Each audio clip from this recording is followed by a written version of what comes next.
umunota umwe baza guhagarara umunota umwe wo kwibuka nyakwigendera Jean Gilbert Kanyenkore batazira Yaounde vuba aherutse gushengera nibaza no mwanya wo kumwibuka umunota umwe wo kwibuka Kanyenkore Jean Gilbert. Umunota umwe wo kwibuka Jean Gilbert Kanyenkore ni nkuko kuko mwe muri ko muradukurikira mushobora gufata no vuga ino live mukabwira abagenzi banyu ati Akeza Sport iri kuri Stade Intwari bagira badushikiriza urukino rwa final ya Super Cup hagati y'umugwi wa Rukinzo Football Club hamwe na Aigle Noir. Sibwo bwa mbere iyi migwi ihuriye no vuga muri Super Cup kuko muri 2019 ino migwi yarahuriye no vuga muri Super Cup. Umugwi wa Aigle Noir de Fighters uragitahukana ni cyagihe twavuze tuti Aigle Noir de Fighters yatahukanye ibikombe vyose batsinze uno mugwi nyene wa Rukinzo, ariko ivyavuba inyuma y'amezi abiraheze iyi Rukinzo Football Club niyo yatsinze Aigle Noir de Fighters mu gikombe citiriwe umukoro w'igihugu. Bwana Patrick Arakandi, igisigaye nuko tuja mu kibuga rimwe kabiri gatatu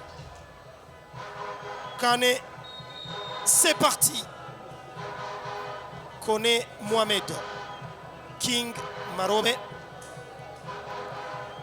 ipasa nigaruka kwa Jean-Marie Iradukunda, Stefan Kayimba aherutse gutogwa kuja mu bakinyi 11 baranze ihiganwa gicicaro ca mbere mu Burundi. Umupira usotse Samujya Lengwe, ipasi kwa Mutimana Patrick batazira Palalo. Mutimana Patrick tera umupira hari imbere, umupira ugifiswe n'abakinyi ba Rukinzo Football Club. Tangijya pasari ya kurujya ruhande rimwe kabiri gatatu gira muri Silifato Reparation hatara ariko habayiki n'umupira usotse yagonvye kubaza umuhagarikizi yuko ahagaze neza, nawe amubwira ati nta ngorane banza utumbereze neza. Reka turabe hariya umupira ufiswe na Rukinzo Football Club. Ali Magambo ngiro pasano batakaje umupira. Reka turabe rimwe kabiri gatatu Kofi Ariel tagijya pasari ya ku ruhande rwa Sosten egereza muri Silifato Reparation. Sosten tagijya pasari kwa Beto Futu. Sosten takaroga pasano ndiragisha taria. Reka turabe ariko Unyegori Lengwe ati umupira ndawubona. Bwana Patrick Arakandi gushika itanu metero zitanu umupira wabaye muremure.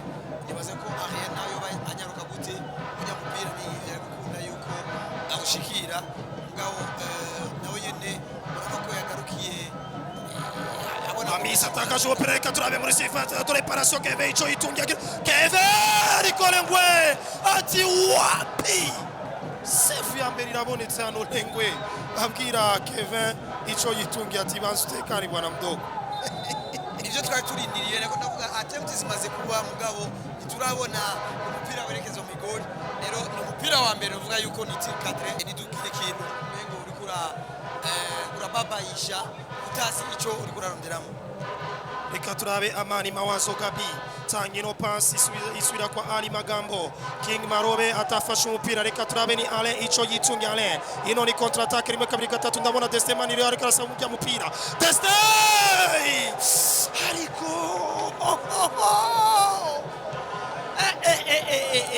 Patrick yateri shuti hariya ku Sosten kwa Chuma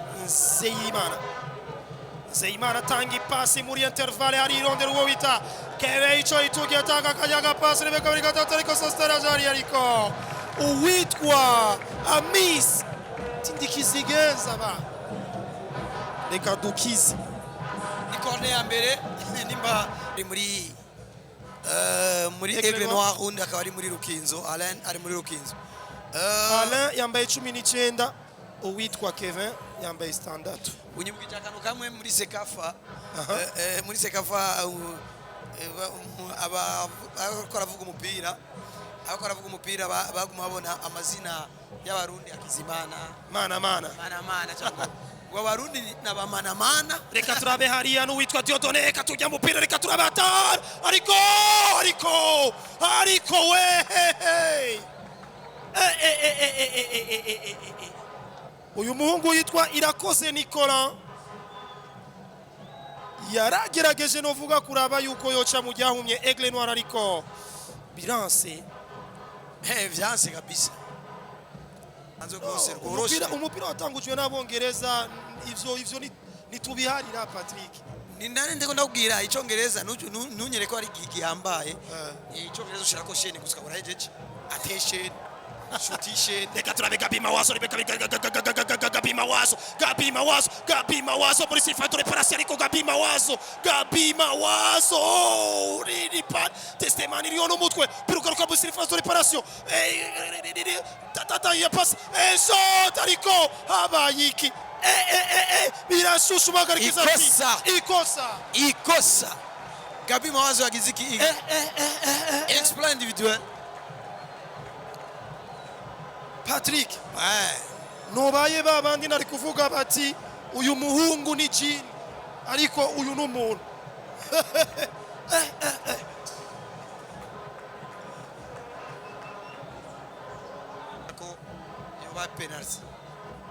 reka turabe hariya rero Mutimana Patrick ndabona Amisa ndabona Destemani iriyo nindagiye gutera Patrick ati ni Mutimana Patrick bariko baripanga Mutimana Patrick rimwe kabiri Destin save nziza ya Shamari Harerimana iyi kufra iboneka ko yari yateguwe kwera umukinyi tumenyere yatera amakufra hanini ni Patrick Mutimana mugara ona yuko ari Desa Cheite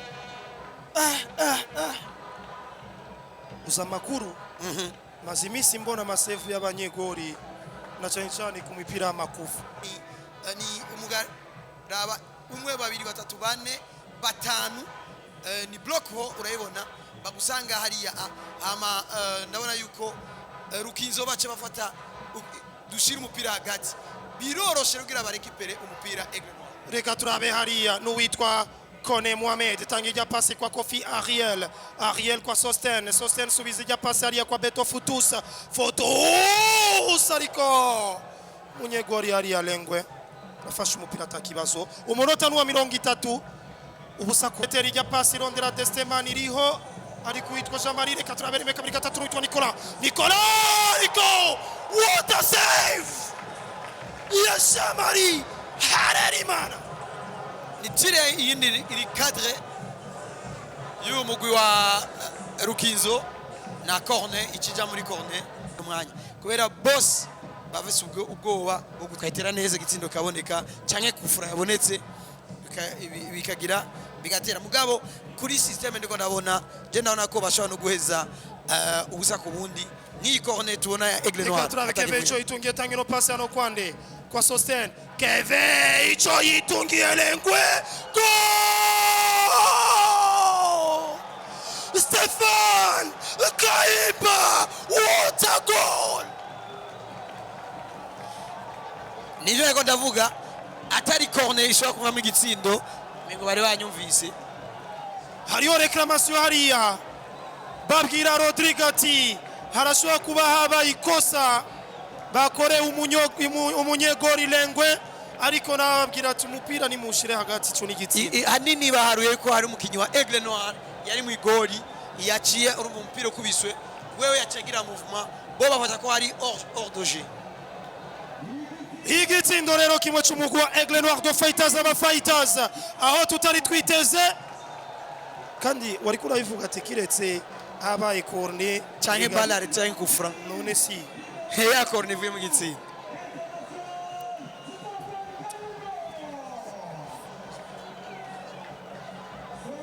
abaki bariko baraharira gushika n'ubu ni baremera bariko barabwira umuhagarikizi Rodrigo ati harashobora kuba habaye ikosa umuhagarikizi abwira uwo bita Alain ati shira umupira hariya ico ni gitsindo usora umupira Stefan Kayimba wo gusubiza mu kibuga Ali Magambo kati ya centre hariya Destemani iriho bayikati tugende nta cyabaye tangirya pass barondera uwitwa Blaise Mugisha mugisha kwa Amisa gati mu kibuga arondera Alain bamaze kubaka umupira reka turabe Inazwe Rajab atari sasa Inazwe Rajab tajya pasi ya kwa Sosten hindwa kwa Inazwe Rajab Suiza ipasa en fait ariko ari kwa Kone ariko mpira nubu Kone wake ofise muri sifa de reparation Kone Mohamed centraliko nubu hatari ku ruhande rw'umugwi wa Rukizo Football Club rimwe kabiri gatatu Sosten kataga centre ariko offside. Ni offside n'igice cya mbere gice kirangira ni igitsindo kimwe kuri Aigle Noir ubusa kuri Rukinzo. Reka turabe hariya kiye gutera uno mupira tuja mupira ariko goal Rukizo Football Club baragarutse bagarura umupira biboneka ko Jean-Marie Harerimana umupira wakubise ipoto urongera novuga bakubita hariya igitsindo kimwe ku kindi Patrick Arakanda. Ni kufra nziza ateye hama nibaza yuko Jean-Marie Harerimana direction y'umupira nibaza ko atari yayibonye neza na neza kubera yasa n'ukanguka umupira umaze kubita ku mwamba rero ni igitsindo kimwe ku kindi. C'est parti. Igice cha kabiri kipindi cha lala salama. Reka turabe hariya kiye gutera uno mupira tuja mupira ariko goal Rukizo Football Club baragarutse bagarura umupira biboneka ko Jean-Marie Harerimana umupira wakubise ipoto urongera novuga bakubita hariya igitsindo kimwe ku kindi Patrick Arakanda. Ni kufra nziza ateye hama nibaza yuko Jean-Marie Harerimana direction y'umupira nibaza ko atari yayibonye neza na neza kubera yasa n'ukanguka umupira umaze kubita ku mwamba rero ni igitsindo kimwe ku kindi. Na Rukinzo moja mpaka sasa Yeah. Kiukweli anamiliki sana mpira japo tayari Rukinzo amepata goli lakini Aigle Noir ameonekana anamiliki mpira. Reka turabe Kevin Choitungi rimwe kabiri gatatu Kevin Choitungi na Rajab communication mbovu batavuganye n'indakina Communication yagenze neza. reka turabe rimwe kabiri gatatu Kone Mohamed akakora pass Kevin go mama we wabonye 1-2 electro pass agacha muchomekera agapasi tunataka kera twaita chomeka agachomeka na Beto Futus Gabi Amani Mawazo na Beto Futus soye umupira gusubiza mu kibuga n'amaboko ningoga rondero no muhongo Fred na Kirutimana Fred na Kirutimana Fred hata abayiki ariko Chuma Mzande hari yarakijije urugo bivanye n'ikiganiro urongo ishira mu by'umupira w'amaguru Muyenge Alexandre yashikije kuvuga yuko reka turabe ino contre attaque Inazwe Rajab tangira pasi yara kwa Kevin Choitungi hatari ku ruhande rw'umugwi wa Rukizo Football Club rimwe kabiri gatatu ninde ni Kevin Choitungi yatangira pasi no kwa Inazwe Rajab ariko kazoza safe contre attaque rero nziza ni contre attaque hano ni Gabi Amani Mawazo rondera Fred na Kirutimana tangira pasi kwa Gabi Amani Mawazo rimwe kabiri gatatu Gabi shot ariko pa play uwitwa Jean-Marie Harerimana arakuye mu mupira. Ni kubera iki Gabi Amani yakwisikorosa asubira inyuma kandi ni naco kibazo nagira ndakubaze ngira ngo arashobora kubazi gukuramo ivy'ama penalty cyane niyo mpamvu nivyo ariko ndavuga mbega umukino urangiye ni za penalty soja muri za penalty canke iminota 30 nibaza ubiravye iyi remplacement ibaye tubona ko baza kujamura Kone Mohamed avuyemo injiyemo Jefferson Manda Kone Mohamed yavuyemo kujya Patrick ariko arabivuga ati uyu munsi vyanse biraboneka ko Rukinzo Football Club baramukoreye ko mukumenya ko bamucunga reka turabe match kwisha cette fois-ci Patrick Tiropi nibutse abariko baradukurikira yuko Aigle Noir de Fighters mu mwaka uheze batakaje urukino rwa Super Cup kuri penalty batsinzwe n'umugwi wande n'umugwi wa Flambeau du Centre. Nije nari kuri commande uwitwa Nibayizo Dieudonné niwe yateye penalty ya nyuma, match irahera. Patrick, ivyababaye iki Gitega birashobora kuba bako kuri Stade Intwari? Sindavyibaza ego rimwe les histoires zinashobora kwirepeta mugabo iya ya histoire vyararangiye. Nibaza n'umunyegori yasamiye ico gihe Grenoir suno muso nibaza ko bizera gose, urana ko bazanye ubundi munyegori niwe bizeye ko aza gufata ama penalty. Uyu Frank reka turindire ikivamo, ndabona gatoyi ku ruhande rwa Rukinzo basa n'abari begereje abagarikizi ba Emery babwira wana isasi takuwaje. Patrick, mama avuga ngo nta muhinga w'amatiku, umuhinga wa penalty ariwo umuhinga w'iyo seanse y'amatiku. Kwera ubuhinga nibaza ko bariko barabwiga, ugiye kuraba uzorabe kenshi mamaci menshi umunyegori bageze ku mapenalty usanga afise urutonde rw'abakinyi w'uyo mugwi adverse bakinana yanditseho batera, nubo baragerageza kubika Voilà. Bariga nta muhinga wazo. Ico nico ukomye kuvuga kuko urashaka kumufisa abakinyi beza nini bikana ko mukiza.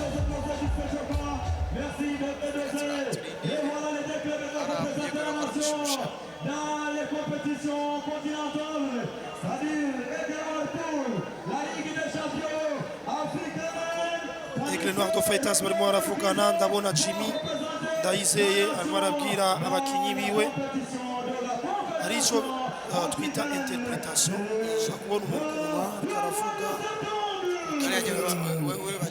reka turabire umunyegori akora mushushe. Munyegori Frank munya Cote d'Ivoire, munyegori muremure, ngira ngo turindire tuzobona abandi umwe mbanyegori barebare bazokina mwiganwa ikicaro ca mbere hano mu Burundi. Atari nziza bamaze kuba agigiti agibenchi arisi rwanda umunyegori agira gatatu tuvuge gutyo yitwa Frank Tola.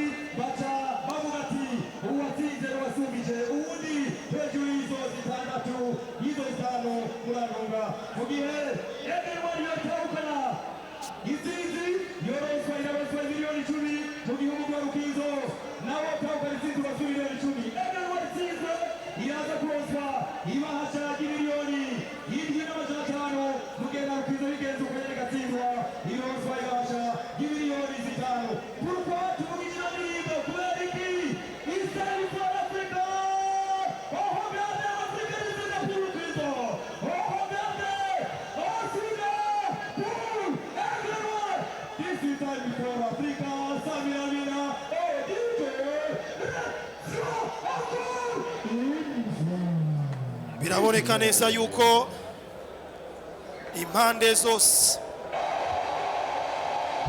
kisuja musingi kabisa, bose kabisa. Rukinzo Football Club asenga Imana mushora vyose, ati Imana mushora vyose udufashe, izi nitirobi tugiye gutera, izi tirobi zitugendekere neza,